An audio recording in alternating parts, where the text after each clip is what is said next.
de Reyes, capítulo 6. Vamos a ir al versículo 8.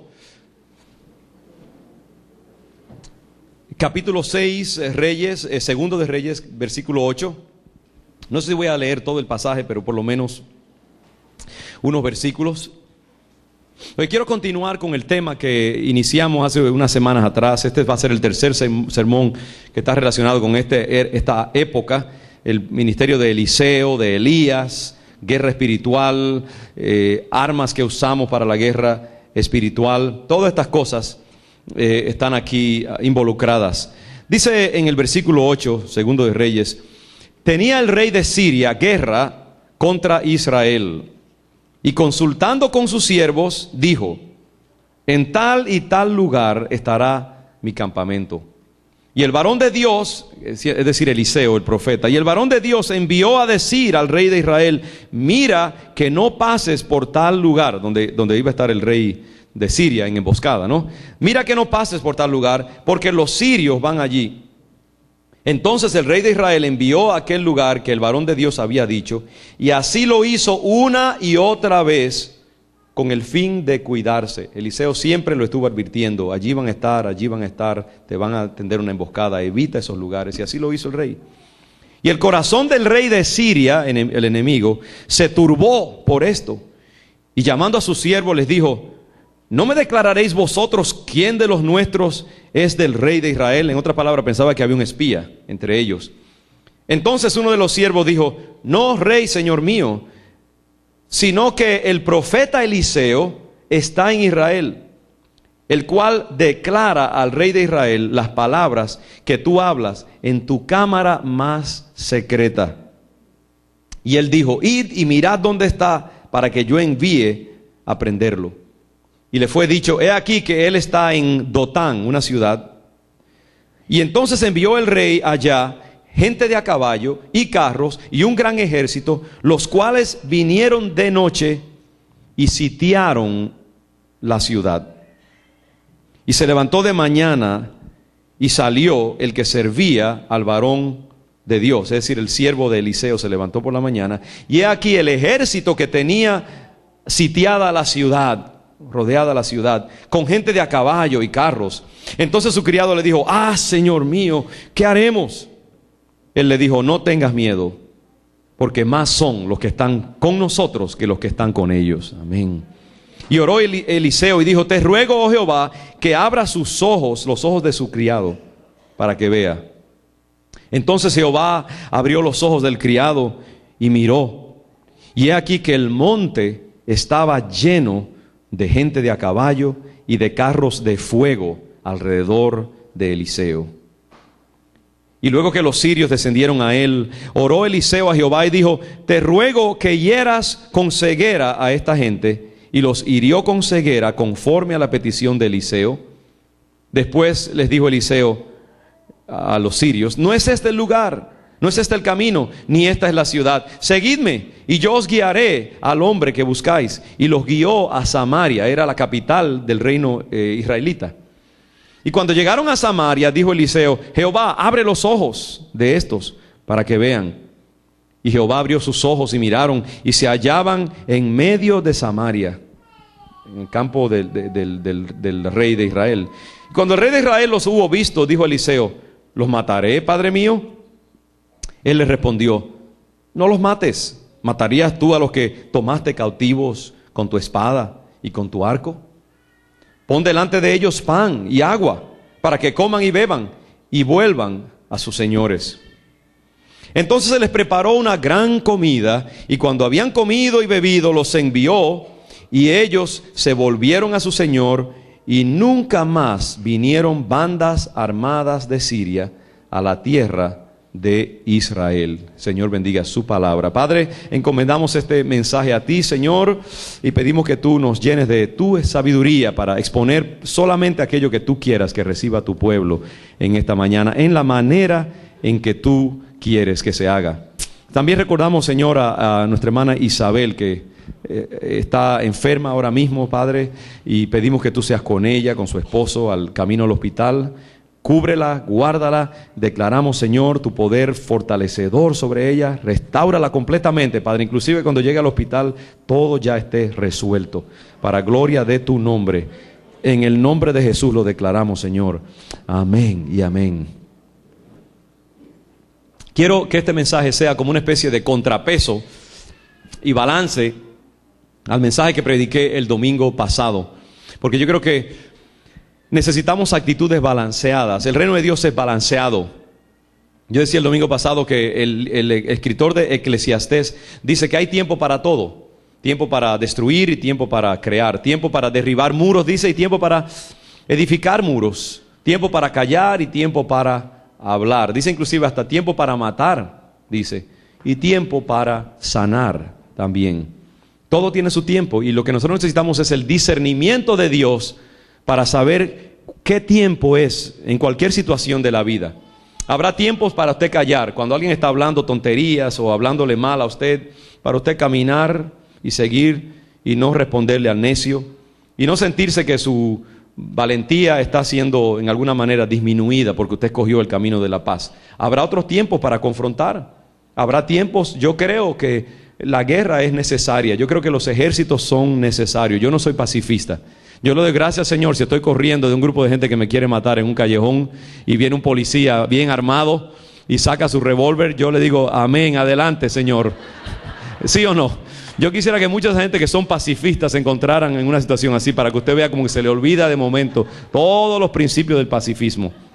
Muy fácil hablar de pacifismo cuando otros están pagando sangre por tu paz y por tu libertad para ser pacifista, de hecho. Pero yo creo también que Cristo es el príncipe de la paz. Y yo creo que, como dice la palabra del Señor, nosotros tenemos que vencer el mal con el bien. Y que Dios nos ha dado armas de luz para vencer el mal. La violencia normalmente solo trae más y más violencia. Mire el Medio Oriente cómo está. Aún los árabes mismos, dentro de su propio seno, no se pueden soportar unos a otros. Se van matando de una manera terriblemente violenta. Por eso solamente el amor va a ser la solución a los problemas matrimoniales, a los problemas de los padres y los hijos, a todas las cosas. Sabemos eso, entendemos eso. Hay un balance, hay balance que hay que tener. El domingo pasado yo hablé acerca de la necesidad de confrontar. Ustedes recuerdan, este profeta que se negó a herir al otro profeta, que le pidió que lo hiriera para ponerse una venda, para aparecerse ante el rey Acab y confrontarlo. Ese segundo profeta se negó a hacerlo, aún por palabra de Dios, y en desobediencia Dios lo hirió. Porque hay veces que tendremos que herir a un ser querido para sanarlo, ¿sabe eso? A veces usted tendrá que decirle una palabra fuerte a un hijo o un hermano que está, por ejemplo, abusando de las drogas. Y pide dinero y usted le da dinero y sigue destruyéndose y a veces usted tendrá que, un hijo desobediente, dejarlo a que llegue al final de su cuerda, de la soga, como hizo el padre sabio con el hijo pródigo, para que aprenda. Porque si usted le está siempre metiendo la mano allí y ayudándolo y librándolo de sus líos, nunca va a aprender. A veces el amor tiene que ser fuerte, ¿sabe? Y hay que encarar, hay que herir. Inclusive hay momentos que hay que herir. Yo creo que estamos en una cultura donde a veces hay que herir a la gente para que conozcan la palabra de Dios. No siempre pasándole pañito de agua tibia todo el tiempo allí. Nunca van a aprender. A veces hay que herir antes de sanar. Hay que confrontar antes de sanar. Pero tenemos que tener cuidado con las actitudes que hay dentro de nuestro corazón. Yo creo que el cristiano, si hiere, lo debe hacer clínicamente. Lo debe hacer por principio y no por carnalidad. No lo debe hacer vengativamente, no lo debe hacer como simplemente para desquitarse y para sacar la ira que tiene por dentro, sino herir como un médico hiere, que toma el escalpelo y abre para sanar, o amputa una pierna porque sabe que clínicamente, médicamente es lo que necesita el paciente, porque si no lo hace, no le está haciendo un bien. Entonces el cristiano confronta, el cristiano habla la verdad, a veces con dolor inclusive. Y lo hace con un espíritu de misericordia y siempre deseando la reconciliación. Sabe que la primera opción del creyente es buscar la paz. El apóstol Pablo dice que en todo lo posible, dice que tratemos de vivir en paz con todos los hombres. Fíjate, nos dice, hagan todo lo posible, lo cual quiere decir que a veces hay algunos con quienes no, aunque hagamos todo lo posible, no podremos. Entonces ahí ya yo dejo eso a su criterio. ¿Cuál es el próximo paso a seguir? Pero en todo lo posible, la primera opción del creyente es buscar la paz. Nosotros somos gente de paz y de amor. Yo digo eso porque este pasaje, su conclusión, es una conclusión diferente a la conclusión del domingo pasado. Por eso estoy buscando el balance, ¿no? En el domingo pasado, el Señor encaró al rey Acab y le dijo, por cuanto tú dejaste escapar al hombre de mi anatema, ahora tú vas a perder tu reino y vas a perder inclusive tu vida. La vida de él será, tu vida será por la vida de él y tu reino por el reino de él. Porque Acab se negó a ejecutar la orden de destruir a ese hombre que se había convertido en un anatema para Dios, porque había confrontado a Dios directamente. Entonces Acab falsamente ejerció gracia con ese hombre que Dios había dicho, tiene que raerlo de la tierra. Asegurémonos de, como yo decía, de obedecer. Ahora, miren este caso aquí, qué interesante, porque en este caso vemos lo contrario. En este caso, Eliseo captura por medio de una intervención divina el ejército sirio, o esta banda, este grupo sirio que se metió a Israel a capturarlo a él. Y vamos a hablar un poquito, vamos a hacer hacia atrás dentro de un momento. Pero Eliseo, en vez de ahora que tiene esta gente capturada, metida dentro del mismo Israel, rodeado del ejército israelita, y el rey quiere matarlos, el Señor dirige a Eliseo en este caso ¿a qué? A ejercer misericordia y a perdonarle la vida a estos hombres. Y quizás ¿por qué? Quizás porque eran simplemente soldados que estaban bajo órdenes superiores. No sabemos cuál es la razón específica, pero en ese momento el Espíritu Santo puso a Eliseo en una modalidad de misericordia y de gracia muy alta, muy grande, porque no solamente les perdonó la vida, sino que les hizo un gran banquete, una gran comida. Y entonces, después que comieron, los despidió en paz. Y dice la palabra que nunca más volvieron bandas armadas a Israel después de ese gesto. ¿Sabe que la gracia, la misericordia tiene un poder tremendo muchas veces, más poderoso que la misma violencia, la misma confrontación? Entonces yo creo que, hermanos, nosotros tenemos que pedirle al Señor que nos dé sabiduría en la vida, cómo balancear una cosa con la otra, porque yo veo en el Evangelio, eso es lo que a mí me mete en problemas muchas veces con tanta gente que yo conozco mientras más pasa el tiempo, porque yo lo que trato de hacer es mantener el balance que hay en la palabra del Señor. Yo creo que la palabra del Señor a veces llama para confrontación y a veces llama para misericordia y paz.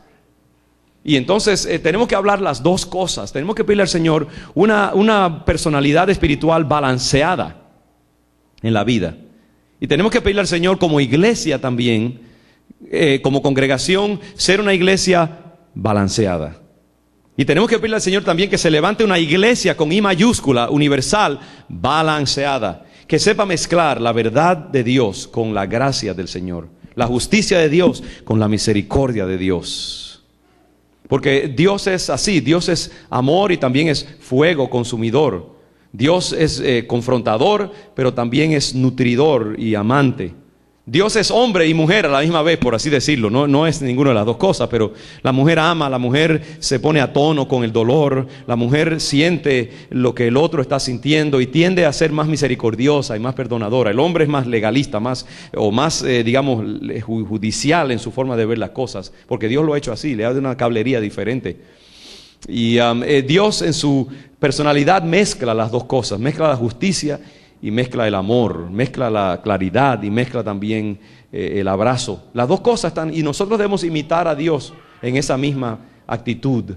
Cuando confrontamos el mal en la sociedad, en el mundo, como en este tiempo donde hay tanta maldad y tanta enseñanza maligna y tanta corrupción que está saliendo desde los lugares más altos de la sociedad y de la cultura, ¿cuál ha de ser el comportamiento de la iglesia? Vamos a hacer siempre con el bate ahí en la mano, apuntando el dedo, criticando, enjuiciando, señalando, mandando fuego, tirando piedras desde nuestros cercos adentro, metidos en el solar allí, tirándole piedras a los inconversos, solamente. O vamos también a ejemplificar en nuestra vida la bondad, el amor, la gracia, la prosperidad de Dios, y con eso convencer a los demás de que vale la pena obedecer y caminar en los caminos del Señor. La iglesia tiene que caminar un camino balanceado. Yo le pido al Señor, Padre, ayúdanos a ser como comunidad y como individuos y como familias tan bendecidos, tan prósperos, tan llenos de vida, tan agresivos en nuestro gozo, nuestra esperanza, nuestra alegría, nuestra risa, la calidad de nuestras relaciones, que la gente esté mirando por la ventana con envidia, diciendo, wow, si yo tuviera lo que tienen esos evangélicos, y que vinieran al Señor simplemente por la calidad de nuestra vida, por el gozo y la bendición que nosotros tenemos. Ahora, cuando entren buscando eso, le tenemos que decir, mira, tú no ves así muy bonito y todo, pero nosotros hemos pagado un precio, ¿sabes? Hemos tenido que obedecer al Señor, hemos tenido que limpiar nuestras vidas, hemos tenido que poner nuestra casa en orden, hemos tenido que no hacer muchas cosas que quisiéramos hacer y hacer otras que no queríamos hacer. Así que si tú quieres lo mismo, tienes que seguir. Mira, aquí está la receta. Se llama la Biblia, la palabra de Dios. No hagas lo que Dios dice que no hagas, y haz lo que Dios dice que hagas, y tú vas a tener la misma paz y el mismo gozo que nosotros vamos a tener. ¿Usted ve? Porque muchos cristianos queremos que la gente venga a nuestra iglesia, pero ¿sabe qué? Que la gente siempre va a venir a la iglesia con condiciones.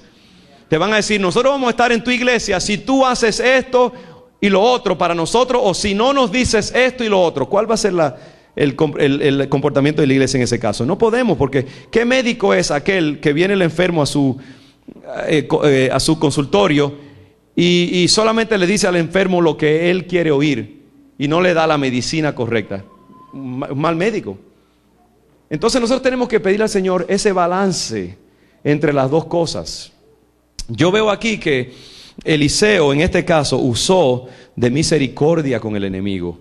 El domingo pasado yo hablé de confrontación que a veces hay que hacer. A veces tenemos que tener una postura vertical y clara, y por aquí tú no pasas, tienes que hacer lo que dice la palabra del Señor, y hay que hablarle la verdad a la gente. Pero nosotros tenemos que saber que el Señor también es un Dios que muchas veces va a usar las armas del amor y de la gracia para traer a otros al conocimiento de Dios. Y que si usted se pone allí a darle duro a la gente antes que ni siquiera entre a la casa del Señor, entonces nunca van a entrar. Hay que amar al caído. Hay que amar al que está metido en la droga, al que está metido en la homosexualidad, al que está metido en los vicios. Hay que amarlos, y cuando entran a la iglesia hay que darle gracias a Dios porque están allí, y hay que asegurarnos de que les extendamos, como hizo Eliseo, el mejor banquete. Si usted tiene que quitarse de su silla para que esa persona se siente allí, hágalo y Dios le va a bendecir. Si tiene que llevarlo en su carro de regreso a su casa, hágalo, porque es una inversión en el reino de Dios. Si tiene que sentarse y hablarle y argumentar con él y tratar de convencerlo de los argumentos de la palabra del Señor, hágalo. Porque la palabra dice así mismo que debemos ser apacibles para que podamos convertir a los inconversos al conocimiento del Señor. Es decir, nosotros tenemos que ser muy compasivos y muy llenos de gracia con la gente caída, porque su mente está torcida. Dice la palabra que ¿cómo que dice? Si el evangelio está encubierto, en los que se pierden está encubierto. Dice, porque el enemigo encubrió el entendimiento de ellos, para que no les resplandezca la verdad de Jesucristo. Hay mucha gente allá afuera que son gente que quieren de Dios y aman a Dios en un sentido, pero están confundidos. El diablo les ha cegado el entendimiento, les ha llenado la mente de argumentos diabólicos que han recibido en las universidades, en la cultura, a través de los medios de comunicación, y su mente está torcida, y entonces necesitan a alguien que les hable los principios de la palabra del Señor con una mezcla de claridad y de gracia. Qué bueno es cuando la gracia y la claridad se unen, y entonces uno habla la verdad de Dios sin una agenda, sin un sentido de superioridad, de que yo soy mejor que tú, nada de eso, ¿no? Cuando usted hable la verdad, comunique la verdad con un sentido de humildad y de quebrantamiento, sabiendo que usted es el primero que necesita de la gracia de Dios, y que usted está en los caminos del Señor por la misericordia de Dios, y que si usted entra al reino de Dios es porque Dios es increíblemente misericordioso, y que hay que extenderle a otro la misma gracia y la misma misericordia. Tenemos que saber con qué corazón nosotros decimos la verdad y con qué corazón nosotros confrontamos. Hay un pasaje bien misterioso y casi como hasta gracioso también en el Evangelio según San Lucas, donde el Señor tuvo un encuentro con los discípulos. Déjeme ver dónde está. Es en el Evangelio según San, se lo voy a encontrar en un momentito, no se apure. Y si no, no voy a perder mucho tiempo en ello. Sí, en el Evangelio según San Lucas, capítulo 9, versículo 52, digamos, 52. Lucas 9, 52. Dice que el Señor se preparó para ir a Jerusalén y envió mensajeros delante de él, los cuales fueron y entraron en una aldea de los samaritanos, que recuerdan que los samaritanos y los judíos se odiaban entre sí. Los judíos no querían saber de los samaritanos porque era según ellos gente impura, que no merecían la gracia de Dios, tenían una religión mezclada. Imagínense, eran gente que enseñaban doctrina hereje y los judíos decían, esa gente no merecen la misericordia del Señor. Y los samaritanos igualmente odiaban a los hebreos también, como hoy en día mucha gente odia a los cristianos, y hay muchos cristianos que odian inclusive a la gente que está allá afuera, y no debemos jamás caer en el odio contra los inconversos, sino amarlos con el amor de Cristo. Entonces dice que entraron en una aldea de los samaritanos para hacerle preparativos al Señor, para que, me imagino que se quedara ahí, se hospedara esa noche, camino a Jerusalén. Mas no le recibieron. Fíjese, le hicieron un desaire al Señor los samaritanos, no lo recibieron, le dijeron, aquí ese señor no entra, que se busque un hotel en otra parte, hay un Holiday Inn por allá en el otro pueblo, así que se vaya para allá. Lo despreciaron al Señor, no lo recibieron, porque su aspecto era como de ir a Jerusalén. En otras palabras, supieron que era judío, no te queremos aquí, le devolvieron con la misma moneda. Viendo esto, sus discípulos, Jacobo y Juan, dijeron, Señor, yo imagino que mientras le decían así se sobaban las manos, Señor, ¿quieres que mandemos que descienda fuego del cielo como hizo Elías y los consuma? Ahí vino muy conveniente el conocimiento de la Biblia, ¿no? ¿A qué se refiere eso? Dice, para los que no conocen, dice la Biblia en el Antiguo Testamento que Elías una vez vinieron a buscarlo unos soldados, porque el rey lo mandó a buscar para llevárselo preso, y vinieron 50 soldados. Y vino el capitán de los soldados y le dijo así muy imperiosamente a Elías, te venimos a arrestar porque el rey manda que vaya, que comparezca delante de él. Y Elías le dijo, bueno, si es así, pues entonces que caiga fuego sobre ustedes y los consuma. Y cayó fuego y se achicharraron los 50 soldados. Y vinieron otros 50 soldados, ahora molestos por lo que había pasado, y quisieron arrestar a Elías. Y Elías otra vez dijo, pues caiga fuego del cielo y los consuma a todos. Y volvió y los consumió. Ahí está la parte esa de juicio y de confrontación y de fuego y azufre que tiene Dios. Dios tiene esa modalidad también y puede hacer eso. Finalmente vino otro capitán. Este era mucho más sabio, ya habiendo visto lo que le había pasado a los otros. Y vino y se arrodilló ante el profeta de Dios muy respetuosamente. Le dijo, Señor, ¿no te gustaría comparecer allá ante el rey? Elías dijo, bueno, así está bien, así entonces voy a ir. Qué bueno es una palabra suave en el momento adecuado. Por eso le digo, dice por ahí, mejor digan que aquí corrió que aquí murió. Dice el escritor de Eclesiastés, mejor digan que mejor ser perro vivo que león muerto. Este soldado entendió y entonces Elías fue. Eso se le quedó grabado a estos discípulos de Jesucristo. Entonces cuando le hicieron ese desaire a su Señor, el erudito bíblico en ellos salió y le dijo, Señor, ¿quieres que hagamos que caiga fuego sobre ellos como hizo Elías? Y el Señor, en vez de decirle, sí muchachos, adelante, vamos a chicharrarlo todo aquí, vamos a arrasar aquí con todos. Mire lo que dijo. Entonces volviéndose él, los reprendió,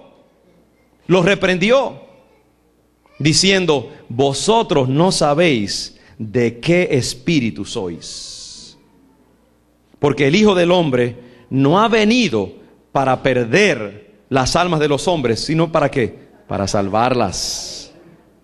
Y simplemente se fueron a otra aldea.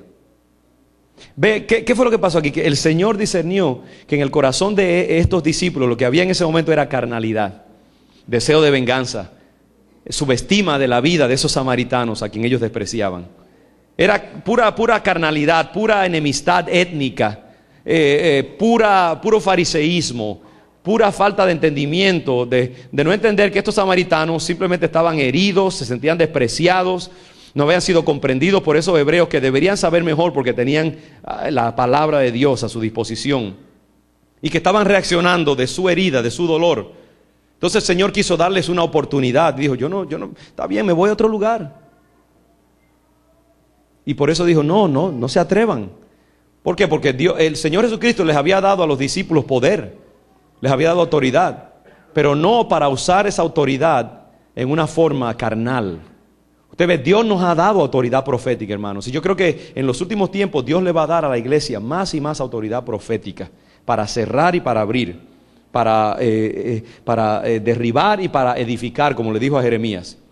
Pero por eso es que la iglesia tiene que primero llenarse con el Espíritu de Jesucristo, conocer la palabra de Dios muy bien, porque es muy peligroso poner el poder de Dios en las manos de una persona inmadura y carnal.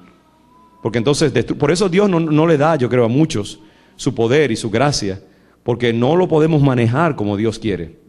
El día que haya una iglesia madura, que tenga el carácter adecuado y balanceado de Jesús, entonces yo creo que el Señor le dará a la iglesia más poder, más autoridad.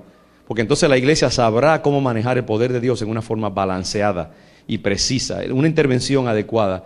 Imagínense si un oftalmólogo que opera en los ojos, usted va a la clínica y de momento saca una sierra eléctrica y la prende para operar en el ojo suyo. Usted va a salir huyendo y va a dejar la bata, lo va a dejar todo y va a salir corriendo de ese consultorio, ¿verdad que sí? Porque no es el instrumento adecuado. Ahora, si viene con una pincita o algo sencillo, usted dice, bueno, así podemos trabajar más bien. Y así mismo es, el cristiano habrá momentos en que va a necesitar una sierra tipo Freddy Krueger. Y a veces, yo no he visto la película por si acaso, simplemente he oído hablar de... me la contaron. Pero a veces va a necesitar un rayo láser bien sencillo, un cosita de algodón para poner un toque simplemente sobre el ojo para poder sanar a la persona. Hay que tener balance en la vida, hermanos. Hay que saber cuándo el Señor quiere que usted hable claro, firme, verticalmente, que confronte, y hay que saber cuándo el Señor quiere que usted use, dice, la sutileza de la paloma o la sutileza de la serpiente, porque también hay momentos en que hay que imitar la serpiente en su astucia para traer a la gente al conocimiento del Señor. El apóstol Pablo decía que con el griego se hacía como si fuera griego, con el esclavo se hacía como si fuera esclavo, y con el libre como si fuera libre, aunque era esclavo también de Jesucristo. Dice, para ver si puedo atraer a todos al conocimiento de Dios. Pero ese mismo apóstol Pablo también a veces habló en formas tremendamente tajantes y confrontativas, que uno se escandaliza. Si no fuera el apóstol Pablo, no diría, este hombre necesita salvarse y conocer a Jesucristo, porque estaba en ese momento en la modalidad de Dios, de la confrontación y de la verdad. Balance, hermanos. Se requiere el balance de Dios en la vida para uno ser un hombre, una mujer completamente justo y preciso en sus intervenciones, porque si no, imagínese con los hijos en el hogar. Un papá dice, yo tengo derecho porque yo soy el papá, yo traigo la comida a la casa, así que tienen que hacer exactamente lo que yo diga. Y siempre están ahí forcejeando con los muchachos. Y el diablo se mete en el hogar y nunca hay paz. A veces los padres tenemos que bajar la guardia, callar un poquito, esperar y remitir nuestra causa al Señor hasta que Él obre en el corazón de ese hijo. Porque si nos ponemos a forcejear, el hijo se va a poner más rebelde, más duro, el diablo se va a meter más dentro de su corazón, vamos a cerrar la comunicación, no va a haber paz en el hogar y todo va a ser una guerra fría o caliente, una de las dos, continuamente. Si en el matrimonio uno de los dos no calla y cada uno está insistiendo, mis derechos, si tú me la hiciste, me la vas a pagar, y todo el tiempo uno y el otro, y el hombre que tú me tienes que respetar y la mujer, pero que tú me abusas, etc., no va a haber paz nunca.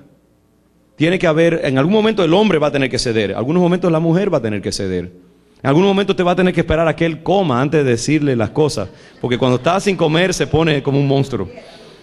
Entonces espere el momento adecuado, señora. Sea sabia en su entendimiento. Y usted, caballero, permita que ella se compre esos zapatos y ruéguele al Señor que la economía se mejore. Y después entonces dígale que usted quiere comprarse un carro deportivo y que ya puso el depósito hace un par de semanas. Tenemos, hermanos, que saber cuándo ser de una manera o de otra en la vida. Tenemos que tener balance. Cuándo confrontar y cuándo callar y esperar el momento de Dios. Eso no le quita nada. Al contrario, hermanos, ese es el espíritu de Jesucristo. Dios ha estado haciendo eso a través de toda la historia con el hombre. Dios podría haber destruido el hombre hace miles y miles de años y no lo ha hecho, esperando, dice la Biblia, a ver si se convierte el mayor número posible. El Señor podría tornarnos en robots a todos y que hiciéramos exactamente lo que Él quiere, pero Él sabe que si hace eso, deforma la imagen de Dios en nosotros. Entonces tiene que tratar de traernos poquito a poquito. ¿Cómo obra Dios en la vida de nosotros para traernos a la imagen de Cristo? Ahí metiéndonos cercos con su mano, así poco a poco, como cuando se maneja una manada de vacas, que los vaqueros van y con el caballo van por diferentes partes llevándola poco a poco hasta que entra al corral. Y nosotros tenemos que hacer así, tenemos que tener un corazón pastoral. El cristiano maduro tiene que tener un corazón pastoral, pedirle al Señor que nos dé un corazón pastoral para poder discernir la condición de la persona con quien estamos tratando o de la cultura con la cual estamos tratando, para mantener el balance. Dicen algunos que el pastor, ¿sabe qué dice el salmista David? Dice: tu vara y tu cayado me infundirán aliento. El pastor tenía dos instrumentos en su armadura, en su, digamos, repertorio de recursos para llevar a las ovejas. Tenía la vara y tenía el cayado. Y no sé cuál de las dos, pero creo que la vara era simplemente para cuando la oveja se ponía un poquito rebelde, se le daba su sopetazo allí para que aprendiera, ¿no? O también, mayormente era, creo, para defender de leones y de osos. La vara era un instrumento de agresividad y de defensa contra fieras. Y a veces en su rol pastoral o en nuestros roles pastorales vamos a tener que confrontar a la gente. Vamos a tener que hablarles la verdad, porque si no se habla la verdad no va a haber sanidad en los matrimonios, en los hogares, en la sociedad, en la iglesia. Y los pastores tienen que ser firmes a veces, hermanos. El Señor era la persona más firme que yo conozco y de mayores convicciones. Entonces la vara es necesaria en la vida. Un padre a veces necesita la vara. A veces hay que corregir a los hijos. Me perdonen los trabajadores sociales si hay alguno aquí. A veces hay que aplicar autoridad. Y los hijos tienen que, yo creo que tener temor santo a los padres. Yo no creo que los muchachos respetan a un papá que hace todo lo que, ñe, como decimos nosotros, que hace todo lo que el niño quiere. A veces hay que aplicarle a los hijos, decirle: no, usted se sienta allí, y si se para, vuelve y lo sienta, y se para otra vez, vuelve y lo sienta, hasta que aprenda quién es el jefe. Pero dice que el pastor también tenía el cayado. El cayado era una vara que tenía una forma como de bastón, exactamente, con una cabeza más amplia, así más larga. Y ese bastón le permitía al pastor sacar a una ovejita cuando estaba metida en una grieta o en un abismo. Era larga y podía protegerla, sacarla y tomarla en sus brazos y llevarla a donde tenía que llevarla. Esa es la parte protectora, la parte amorosa del pastor. Y yo creo que nosotros necesitamos la vara y el cayado en nuestra vida. Tenemos que caminar con las dos cosas y pedirle al Señor: Señor, dame sabiduría cuándo usar una y cuándo usar la otra, sabiendo que las dos son instrumentos de poder, pero de diferentes tipos de poder. Y la palabra del Señor nos dice eso muchas veces. Mire lo que dice el Señor Jesucristo en Lucas capítulo 6. Maravilloso pasaje, uno de los pasajes más exaltados de toda la Escritura. Este es el pasaje que aún los hinduistas, los budistas, todos reconocen que es el símbolo de la condición exaltada del Evangelio, del cristianismo.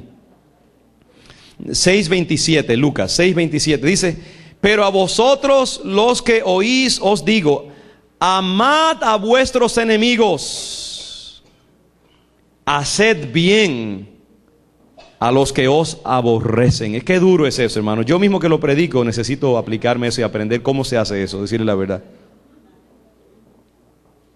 Pero yo sé una cosa, que no me puedo salir de eso. Yo puedo admitir que no lo tengo completamente, pero yo sé que yo no puedo cambiar eso.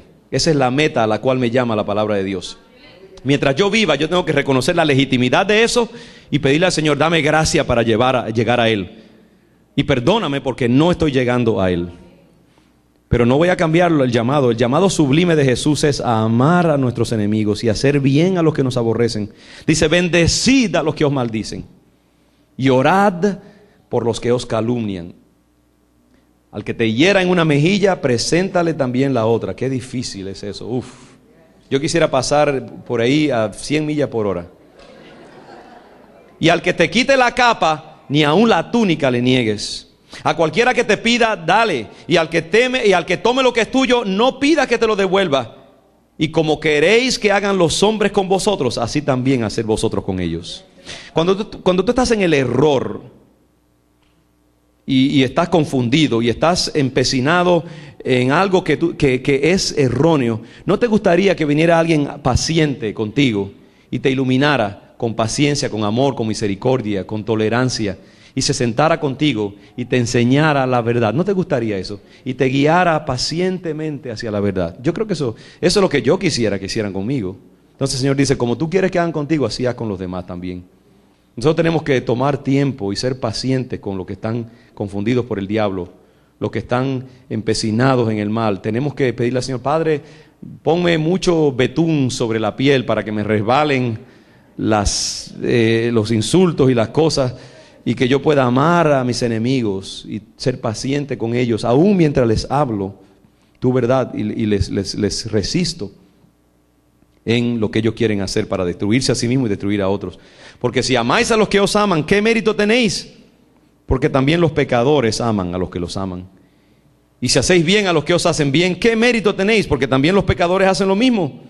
Amad pues a vuestros enemigos, versículo 35, y haced bien, y prestad, no esperando de ello nada, y será vuestro galardón grande, y seréis hijos del Altísimo, porque Él es benigno para con los ingratos y malos. Sed pues misericordiosos, como también vuestro Padre es misericordioso. Esa es la palabra del Señor, hermanos, para nosotros. Esa es la actitud que nosotros tenemos que pedirle al Señor. Padre, ayúdame a llegar a eso, ayúdame a vivir eso. No, en mi carne no es posible, en mi carácter no es posible, pero es lo que tú pides de mí y es lo que yo, con tu ayuda, voy a hacer hasta el último respiro, hasta el último momento de mi vida. Voy a tratar de llegar a esa meta de vencer el mal con el bien. Entonces, hermanos, ese es el balance. Le pido a los músicos que pasen por aquí, por favor. Ya quiero dejarles con ese. Hay mucha tela que cortar. Yo tenía otros textos que quisiera compartir con ustedes, pero yo creo que eso es lo que el Señor quiere, simplemente ese balance, y dejémoslo ahí. No hay que insistir mucho más. En esta mañana, un llamado al balance es el llamado del Espíritu Santo a nuestra vida. Padre, ayúdame a ser como Jesús. Ayúdame a ser como Jesús. Eso es todo. Ahí se resume todo este sermón, este discurso, ayúdame a ser como Jesús. El Señor fue confrontador, fue claro, fue preciso en sus juicios, como cuando sus discípulos mismos le dijeron, ustedes no saben a qué espíritu pertenecen, ahora mismo ustedes están bajo el dominio del diablo al querer hacer eso, fue lo que les dijo. Pero también a la misma vez estaba ejerciendo misericordia, en el mismo momento estaba ejerciendo misericordia hacia los samaritanos. Fíjese, ese es el balance que yo veo en Jesús. Le dijo a la mujer adúltera, vete y no peques más, yo tampoco te condeno. No la condenó, pero también le dijo, no peques más, lo que estás haciendo está errado, por lo tanto deja de hacerlo. Pero también en el mismo momento estaba ejerciendo misericordia y perdonándola, porque quizás entendía que esa mujer era una víctima de las circunstancias o del abuso de los hombres o de un pasado deformador o lo que fuera. Con la samaritana había tenido 5 maridos y el otro que tenía ahora ni siquiera ese tampoco era su marido. Una adúltera, una promiscua. Y el Señor se sentó con ella, le habló, le ministró y la convirtió en la primera evangelista de su raza. Qué misericordioso es el Señor, ¿verdad? Nosotros tenemos que tener la misma actitud de balance en la vida. Yo le pido al Señor, Padre, ayúdame a ser un hombre de misericordia y de verdad. Eso es todo. Ayúdame a ser como Cristo. Queremos ser una iglesia como Cristo. Queremos tener matrimonios que ejemplifiquen la calidad altísima de nuestro Señor Jesucristo. Vamos a pedirle al Señor que ponga su Espíritu en nosotros. Vamos a ponernos de pie un momento. Vamos a pedirle al Señor que haga de León de Judá una iglesia de misericordia y de amor, que nos ayude a poder comunicarle al mundo ese balance de Jesús en nuestra vida. Él sabe cómo lo va a hacer. Nosotros no podemos, pero Él definitivamente, Él sí sabe cómo puede hacerlo. Padre, pedimos ese espíritu balanceado de Jesucristo, un espíritu balanceado, Señor, un espíritu que manifieste tu gracia y tu misericordia y también tu verdad y tu justicia, Señor. Queremos ser como Jesús. Enséñanos tu camino, Señor. Derrama tu gracia sobre este pueblo, Padre. Declaramos ese espíritu de paz sobre los hogares de nuestra iglesia, Señor, y de esta comunidad.